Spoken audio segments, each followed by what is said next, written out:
kapag nahuli ng LTO enforcer and their deputized enforcer, broken plate, 5,000 pesos. Unreadable plate, 5,000 pesos. Dirty plate, 5,000 pesos. Dilapidated plate, 5,000 pesos. Samantalang kung may bibigay po ng LTO ang plaka ng ating mga sasakyan, walang dadanasing ganito ang mga motorista dahil may quality, matibay at maganda ang kanilang plaka. Ang tanong lamang po, Mr. Chair, sa ngalan po ng public service at malasakit sa taong bayan, particular sa mga motorista, hindi po ba nagkukonsensya ang LTO dito sa ganitong sistema na pinatutupad nila?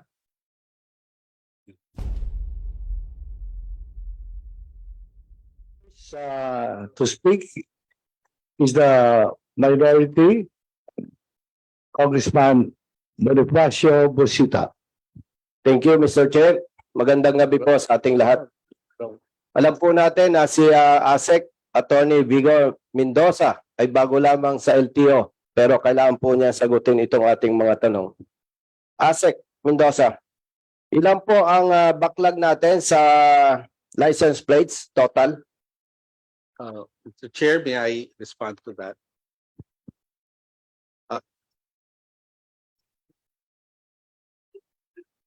Yes, please. Yeah. Asset So ang Mendoza. backlog po natin sa motor vehicle po nasa mga 180,000 pairs. Ang motorcycle po natin nasa 13 million. Mr. Chair. Thank you, Mr. Chair. 13,560,000 plates backlog.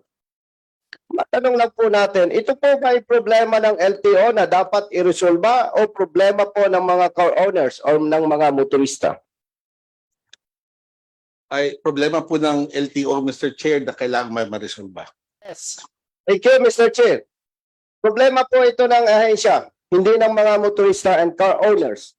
Pero ang nangyayari, Mr. Chair, ang mga motorista, car owners ang nagpo-provide ng plates, temporary plates ng kanilang mga sasakyan. Pero kapag nahuli ng LTO enforcer and their deputized enforcer, broken plate, 5,000 pesos. Unreadable plate, 5,000 pesos. Dirty plate, 5,000 pesos. Dilapidated plate, 5,000 pesos. Samantalang kung may bibigay po ng LTO ang plaka ng ating mga sasakyan, walang dadanasing ganito ang mga motorista dahil may quality, matibay at maganda ang kanilang plaka. Ang tanong lamang po, Mr. Chair, sa ngalan po ng public service at malasakit sa taong bayan, particular sa mga motorista, hindi po ba nagkukonsensya ang LTO dito sa ganitong sistema na pinatutupad nila? Magandang punto, Mr. Chair. Tingin ko dapat maging liberal po tayo sa ganyang klaseng paghuhuli. Marami namang ibang pwede natin atupagin yung pa ang focus. No? We will make sure our enforcers take a liberal stand, Mr. Chair, on these kinds of violations. Please. Thank you, Mr. Chair. Alam niyo po, Mr. Chair, parang hindi katanggap-tanggap sa hanay ng mga motorista yung sagot ni Honorable Assistant Secretary Mendoza.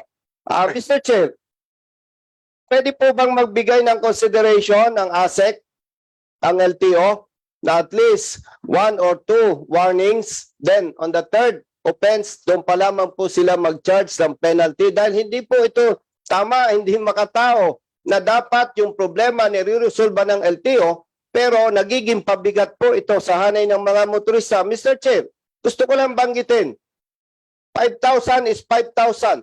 Malaking halaga po ito para sa mga ordinaryong motorista. Mr. Chair, please. Yes, Asset Mendoza. Yes, Mr. Chair, ipapa-adapt po natin yan. No? I-warning muna, tapos kung talagang ayaw sumunod. Pero we will be very liberal, Chair. We will adopt the suggestion of the Honorable Congressman Busita.